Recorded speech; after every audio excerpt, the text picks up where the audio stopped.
Nenda je bayikose. Kale sewo. Twavudde mu kkooti ng'omusango gulinga okuba mezze. Twavudde mu kkooti nze ndi musanyufu. Nze ensonga ze nayitudde mu kkooti ampakanya DNA yasooka nti Kafeero azaala abaana bana. Ndi musanyufu omulamuzi yakikoze eki yakiwuliriza n'asazaamu DNA yasooka n'asalawo abaana bonna tusobole batwala ku musaayi. Era ennaku z'omwezi nga 2 batwadde ennaku z'omwezi nga 2 abaana ba Kafeero mwena banemba koowola eno chansi gye mwafunye ey'okufuna obwenkanya kati kiri saidi yammwe mutajja mumanyi mbakoowola mwenna kirungi jjaji yasazaamu DNA y'abayono abakiswaza atambula n'ebipapula ng'avuma ne bamaama be ti bamalaaya weebuuza omukazi nga taata we yamuganza aba afuuse maama we n'oyimira ku media n'ogooyo malaaya jjaji yatuyambye ekyo yakijjeewo kati mwena mbakoola abaana ba Kafeero ennaku z'omwezi nga 2 kuno olwakuna mwena babayita ewandege musobole okufuna obwenkanya. Ennaku 10 zigwayo nga 2 yatuwa ennaku 15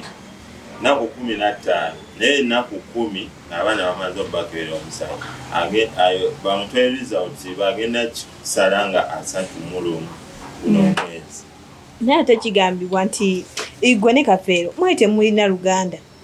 Bannange ekyo temuddamu kimbuza singa mwakiwira nga Kafeero yennyini akyogera. Omanyi ensi eno buli w'otambula oyiga ebintu bingi. Kati Mugerwa talina buyinza ku baana ba Kafeero. Kafeero yafa alaze abaana babalaze ekika abo baswazi yabasitula Simon n'abatwala ewannang'amba. Bwe buuza swazi yamutwalako ate jjajja omulala. Anti abamu abali ku lusege lwa Kafeero bagamba nti Kafeero atuuka atya okuva mulambo ne bakuteeka kalenda.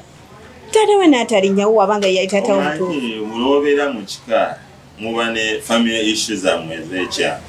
Ekyatabula taata ne Kafeero Dattamu yali akola mukyaka ekatwa mu kiko senga waffe n'afa. Kafeero n'akima taata n'amutwala emikono wali senga. Kati senga Kafeero n'aziika senga ate mu buwangwa baga omukazi tagulawo kijja. Era ekyo ekyatabula taata kyokka Kafeero we yafa era taata yagenda n'ajjayo senga n'asobola omutwala ku kijja.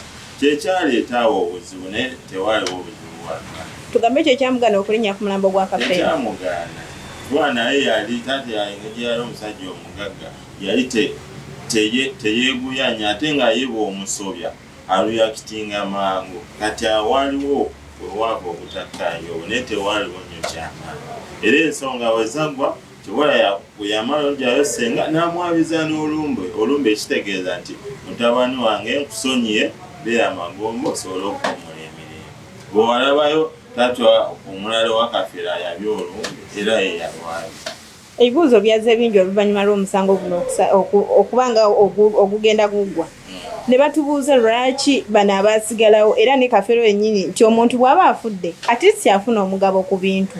Abaana be ne babigabana naye ate Kafeero talina kye yafuna ku saidi yammwe. Kafeero taata yafa yawandiika eddaame. Taata tewali kintu kye yagaba, buli kintu kye yakirondera kakiiko. Era buli mukazi gwe yaleka mu maka yamugaba amaka ng'akulekedde n'ezo ennyumba za pansa ne properties yazeekera kakiiko. Naffe ffennyini tetwakola ki tetwafuna. Omugobo gwe tuliko gw'awamu affe tebamulekera amaka n'obuyuma bw'abapangisa. Naye ebintu bya taata byonna talina kye yagaba, faamu ze, mamoloka, bizimbe yabirekera kakiiko ne balooya. Owaaba Kafeero ye teyafuna ku migabo egyo. Amaka era buli omu buli kintu maama kye yalimu era kye baamulekera tebaamugya mu maka oba ttaka eryo lye yasigala. Amaka go gali wali owuliddeko nga waliwo oyo akacyankana okona mu famire yannang'amba. Amaka go gali dda kuba bo bagamba nti olaba Nanto nga akubeera ennyo ku lusegere naye talina kyalina ku saidiyo. Bannange famire zaffe isho muzireke temunsogoola nnyo ekyo mukireke. Essaawa zino kye tuliko baana ba Kafeero okufuna kika kyabwe kufuna bwenkanya. Mukeera musaayi guno tusube bagenda kukebera ne bali ba Nantongo balyoke bakebera abaana. oba bagenda kikola batya okubanga gukwata bane guno omusayi gwa Kafeero jaji yakyejjeemu yabagambe ye si dokita naffe n'akitujjamu tetuli ba dokita kyobola yakitadde mu badokita kati badokita bagenda oba jaji ekyokukola bagenda kukola fiole oba practical era kyonna badokita kye banansalawo jaji yagambye kyajja okugenda nakyo. Twawiddeko nga jjajja agamba aliwo alina omusayi gw'omugenzi Paulo Kafeero era etwamutuukidde yagambye yamukebera ku lw'omwana Brandina nga bali mukaaya. Ekyo jjaji twabadde mu kooti nga bw'omanya nti jjaji bw'aba agenda okusala omusango asooka n'asoma buli sayidi gundi zebadde ekola ki ereeta. Jjaji yakikonyeeko kuba bakimuleetera mu kooti n'agamba waliwo agamba nti waliwo alina omusayi gwa Kafeero naye ate ye n'agamba ye takikakasa era tasobola kiteeka mu kooti oda era kooti oda gye yafulumiza yagambye ng'awa oda abadokita beewandegeya mu laboratory bakole omulimu gwabwe. Teyagambye badokita nti mugjeeko ono oba mukebe waliwo guno omusaayi ye yakitadde mu badokita be balina omuwa ekyokola basaba kyonna yakisayininga busayiniza. Bwe kibanga ku luli baakebera abaana bano omusayi ne guvaayo nga gulaga abaana bana yadde ng'aliwo omu gwe bataakebera ku luno muli bakakafu mutya nti omusaayi ogwo ogugenda kuvaayo abaana bonna nga bakwatagana. Lwaki ekintu kino kiri mu gavumenti laboratory za gavumenti nkimanyi bagenda leeta obwenkanya biri byali bya kiwaani nga baagala oyisaawo ebyabwe nga bonooga nti kafe abaana abakulu be yasookerako bana era ne beetoola nti twetoole bano abato baalaba nga abato batandise okula ku speed ne babaleetera diro ebagamba bannange mutunde kino bano abaana basange nga mumaze okubitunda musobole okukola ebyabwe. Naye Mukama yansaasidde omusonga nateekawo omulamuzi yamaze n'aguwuliriza n'agisazaamu engeni eyasooka abaana asobola okufuna obulamu. Muli beetegefu okufuna ssente ezo ezigenda okukebera abaana bonna kuba batugambye sayidi yammwe yerina okuleeta ssente ezo. Jjaji yagambye omuntu eyabadde ali mu bintu bya Kafeero naddala amayumba g'ekajjansi gagenda osasula omusaayi era yange totola wadde n'ekikumi abadde mu bintu bino guno omusaala we gubadde yagenda okutola era ebbaluwa jjaji yagisayininze eddangi twalidde leero looya wa Swazi Nalukoola asobole olaba sayidi yaabwe esobole oleeta ssente abaana abapya asobole okufuna obwenkanya. Tusuubire okulaba ng'ekajjansi watundibwa n'amayumba amalala kuba batugambye Kafeero alina ebyobugagga ebibalwanyisa. Ekajjansi wali watundibwa n'amaduuka g'ekajjansi nga Swazi yagatunda naye jjaji yabagambye simanyi kintu kya Kafeero kyonna kyatunda okuggyako ng'olina obukakafu nti wafuna leeta of administration era yagambye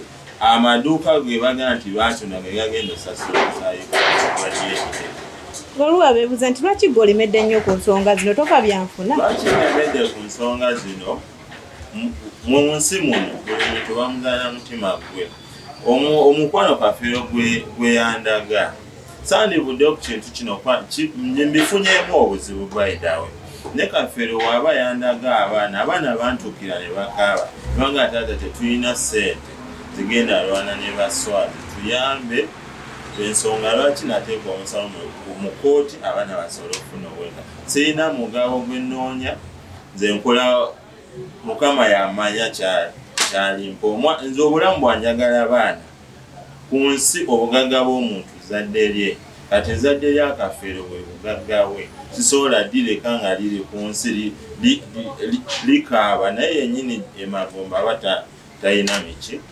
mirembe. Singa mugenda mu DNA era omusayi ne gufuluma ng'era abaana bano abaasuulibwa era ng'era si ba Kafeero ki kye muzzaako? Ekyo sobola kiteekako garanti kuba ekyo ekituufu nkimanyi Kafeero talina abaana bana. Gwe ng'eyalina Kafeero yakugamba yaleka abaana bameka? Kafeero buli we yalwaliranga ewa taata buli we ne bwe yafuna bafuna accident nga bava ku show bejjinja waliwire mukaabya ne Sebbaale ne bamutwala mu ddwaliro yagamba Dr. Kasule tonkwatako sooka oyite taata ne buli we yalwalanga taata yamugamba nendaga ku baana yatandika oleeta omu ku omu ng'amulaga taata era yasooka Swazi Simon Nagawa n'aleeteramu omwana wa sister affe Grace bamuyita Macho yabapansiza dakitamu na kaspesho n'abaleeta kati onatandika oleetera omu ku omu agawa taata ono omwana wange kuno mwana mwa Abaana mwe yaleetera ne Blandina mwa Abaana yaleetera Blandina Blandina yali amaze omumujjamu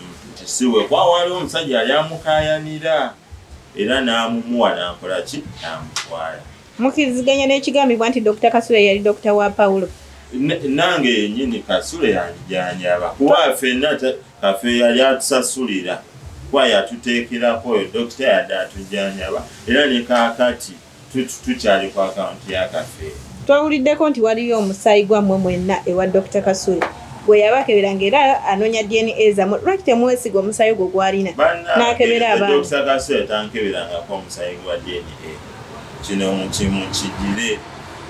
Dr. Kasule omusaayi yabagambye talina musaayi gwa Kafeero yabagambye alina results ezaava mu musaayi gwa Kafeero ng'akebera omwana. Yabagambye Dr. Kasule yabagambye ye talina musaayi gwa Kafeero talina laboratory ekuuma musaayi gwa Kafeero kuba teyamanya nti wayinza obaawo ensasaggeeno. Empaliza oyo omusajja mutegeevu ankuziza kuva butooyo Dr. Kasule era tutula naye ne tuteesa. Yabagambye talina musaayi gwa Kafeero abula alina results ezimu we yali akebera omwana wa Kafeero Buladina maama wa Swazi gwazaala. Twawuliddeko nti mulinawo enteekateeka z'okujjukira omugenzi. Ekintu ekyo kiri kiti? Ekintu ekyo kibadde kya leero naye enteekateeka omanyi olina oteekamu olina oteekawo faaza asabira omugenzi n'enteekateeka abantu gye bagenda okulyamu. Ffe nga akakiiko tukitegese tugenda kitegeka eno wiiki nga Friday oba Saturday. Twawuliddeko nti mmwe sayidi emu eyagala kusamira kubaako byekolera ku muzimu gw'omugenzi. Ekintu ekyo kiri kiti? Nabagambye ensonga za gavumenti naffe ffennyini tetusobola beerayo. Ebyo byonna ebadde challenge kukuba nze nve mu musango guno sobole okuva mu baana nga bwe bandeetera ssente n'enzigaana ne baziwa Mugerwa n'azirya. Kati eyo nga bwe baaswaza Kafeero bayidawe nti yali ali abantu ekajjansi musajja watu bamuswaza. Kati ebyo bwe bito byansi sola nabiteerako tayi. Ku nsonga ya ssente eyo yennyini batugambye nti ekikusibiza ewandegeya muwaayo ssente mbwe ebintu bino birimu omukyala bayita Mama Joan yavujjirira mu bintu ebyo. Mukazi watu Mama Joan talina wadde n'olwata bamuleke bayidewe muba mwogera ku bintu bya gavumenti ekyo kisaayo kyali kuba teri kintu kyoteeka mu gavumenti abaana bangi tosobola kuteekamu ssente okuvuze abaana bangi singa abadde omwatiri naye abaana bangi leka bafune obwenkanya. Gamano Majo ne bamwesibyako bwe kuba tugamba yali manerenda wa Paulo Kafeero era nakati ssente zikyali. Oyo Mama Joan yali mukyala wa Kafeero era ya Kafeero azaala Joan. Joan oyo bayide munoonye driver wa Kafeero baali bamusa Simon Dede. Omwana oyo yalwala Kafeero n'akima kiro kataata ng'omwana alwadde zaali ssaawa na 8 za kiro. We nategeerera oyo omwana Joan ne bamu taata ne Kafeero yennyina yavuga taata paka nsambya ng'omwana mulwadde yali muto yali myezi nga 8 awo. We nategeera nti oyo naye yali muwala wa Kafeero. Ebintu bino si byeteekamu bweteesi. Abaana buli mwana gwe nnwanira mumanyiko wino nti Kafeero mwana wa Kafeero. Joan esaawa zinali Joan wali ali wa mama we Nsambya abaddeko Dubai agenda kuwummula ne yakomyewo wali.